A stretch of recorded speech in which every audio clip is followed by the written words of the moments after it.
सालों के आंदोलन के बाद बिहार से अलग हुए झारखंड में क्या झारखंड वासियों के सपने साकार हुए? सूबे के एक महत्वपूर्ण हिस्से कोल्हान की बात करें तो क्या यहां विकास हुआ? शिक्षा, स्वास्थ्य, रोजगार, पर्यटन के मसले पर इन 20 सालों में कहां पहुंचा कोल्हान? देखिए इस खास रिपोर्ट में। सूबे के गठन को 2 दशक हो गए हैं। ऐसे में उन तमाम खास जगहों पर नजर डालना जरूरी है जो सूबे के सांस्कृतिक, आर्थिक और सामाजिक गतिविधियों के केंद्र में रहे हैं। पश्चिमी सिंहभूम के बीहड़, सारंडा की बात करें, सरायकेला या जमशेदपुर को देखें तो चारों तरफ नक्सली प्रभाव देखने को मिलता है।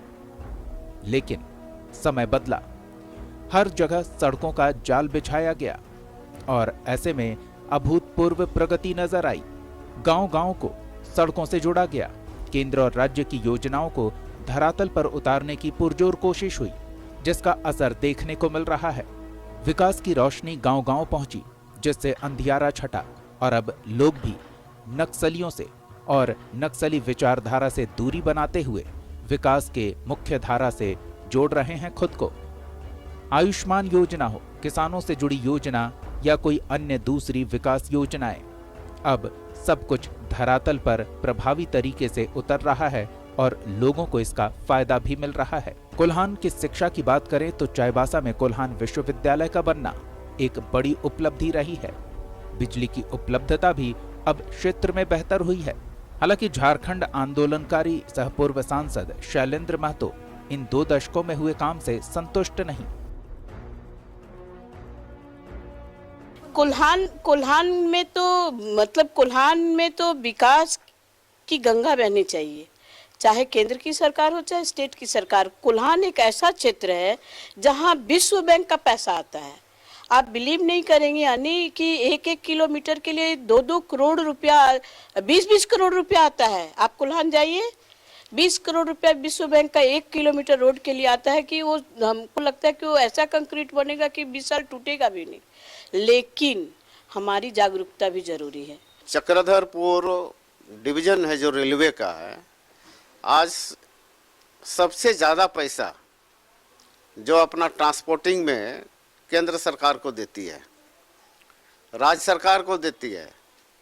यहाँ पर जितने भी माइनिंग हैं, चाहे वो हमारा लोहा का माइंस हो, चूना खदान है, डोलोमाइट है, क्रोमाइट है, यूरेनियम है और टाटा कंपनी भी है, हमारा आदित्यपुर औद्योगिक क्षेत्र है।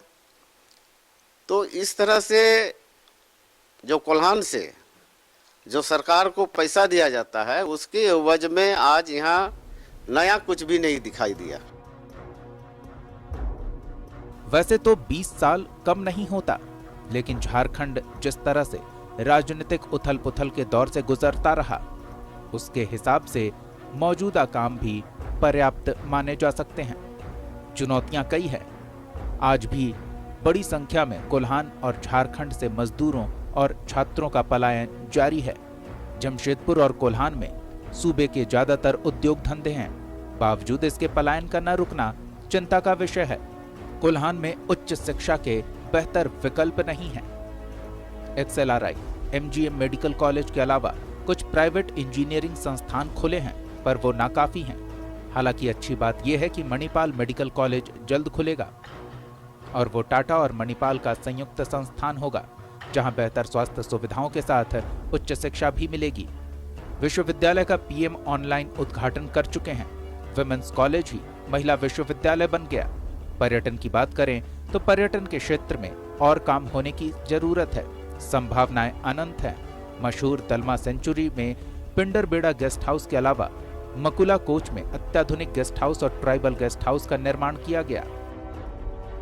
सालों में ऐसा नहीं है कि कुछ भी नहीं हुआ, लेकिन कई और काम किए जा सकते थे। जैसे एक हायर एजुकेशन के लिए एक बेहतरीन इंस्टीट्यूशन का स्थापना यहाँ हो सकता था। अभी भी XLRI, NIT Jamshedpur, MGM medical colleges के अलावा प्रोफेशनल कोर्सेज के लिए कोई ऐसा पूरे देश में प्रसिद्ध या विश्व में प्रसिद्ध संस्थान यहाँ इन तीनों के अलावा एक भी नहीं है, जिससे कई सैकड़ों की संख्या में तादाद में जो छात्र हैं उन्हें बाहर हायर एजुकेशन के लिए जाना पड़ता है। दूसरी जो बात है कि यहाँ पर्यटन की असीम संभावनाएं हैं। आप दलमा के लेक को देखें, चाहे आप किरीबुरू जाएं, कई ऐसे क्षेत्र हैं जिनका अगर सही तरीके से उसके पोटेंशियल को एक्सप्लॉइट किया जाए तो पूरे देश में के मानचित्र पर उनको स्थापित किया जा सकता है। लेकिन इन 20 सालों में उन पर जिस तरह की पहल होनी चाहिए थी वैसी पहल नहीं हो पाई है। जमशेदपुर को ऊंची उड़ान मिले, ये सपना फिलहाल अधूरा है। पिछली रघुवर सरकार ने धालभूमगढ़ एयरपोर्ट के जीर्णोद्धार सह विस्तार के कार्य का शिलान्यास किया, लेकिन एलिफेंट कॉरिडोर के नाम पर योजना अधर में लटकी हुई है। जमशेदपुर शहर निगम क्षेत्र न होने की वजह से स्मार्ट सिटी परियोजना से मिलने वाली राशि से वंचित रह गया। टाटा स्टील समिति एरिया में नागरिक सुविधाएं बेहतर है।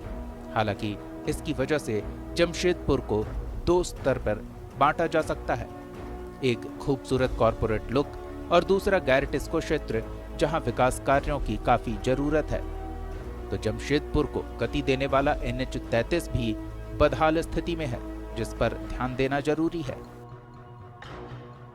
राज्य अलग बना तो ये उम्मीद थी कि ये भी राज्य का बहुत विकास हो जाएगा, और उम्मीद होने के कारण भी थे कि इसके पास इतनी संपदा थी, इतना ज़मीन के अंदर ये प्रॉपर्टी है और माइंस है, कोल है, सारी चीज़ें तो यहाँ पर पड़ी हुई है झारखंड में। तो इससे लग रहा था कि अब इसका बहुत तेज़ी से विकास होगा, लेकिन जितना हम लोग उम्मीद किए थे उतना नहीं हो पाया। कई सरकारें स्थिर भी थी, बीजेपी की सरकार स्थिर थी और भी कुछ सरकारें स्थिर थी, लेकिन न देखेंगे नई इंडस्ट्रीज यहाँ पर आई है, न नए एम्प्लॉयमेंट हुए हैं, न कोई बहुत अच्छे रोड्स पूरे राज्य के भी बन पाए हैं। विश्व के लोग आते हैं व्यवसाय के लिए। हो सकता है इसका और ज़्यादा डेवलपमेंट हो पाता अगर यहाँ एयरपोर्ट की कनेक्टिविटी होती तो, लेकिन यहाँ के भौगोलिक परिवेश में आज तक हम लोग उस पर सफलता नहीं पा पाए हैं, तो ये तो एक सबसे बड़ी समस्या है। दूसरी अगर हम बात करें तो आज भी जमशेदपुर के लोग अपने तीसरे मतदान से वंचित हैं। मतलब हमको लगता है कि आज़ादी के इतने वर्षों के बाद अकेले जमशेदपुर ऐसा शहर है जिस शहर में हम लोग आज भी अपने तीसरे मत के अधिकार से वंचित हैं। 20 सालों में कोल्हान ने काफी कुछ पाया तो काफी कुछ खोया भी। नक्सल विरोधी अभियान ने झारखंड के इस क्षेत्र को विकास के पथ पर तेजी से बढ़ने का मौका दिया है। उम्मीद पर ही दुनिया कायम है और लोगों को उम्मीद है कि एक बार फिर विकास कार्य गति पकड़ेगी। जमशेदपुर से सहयोगी प्रभात और कैमरामैन अनवर के साथ अनियमृता, न्यूज़ 11 भारत।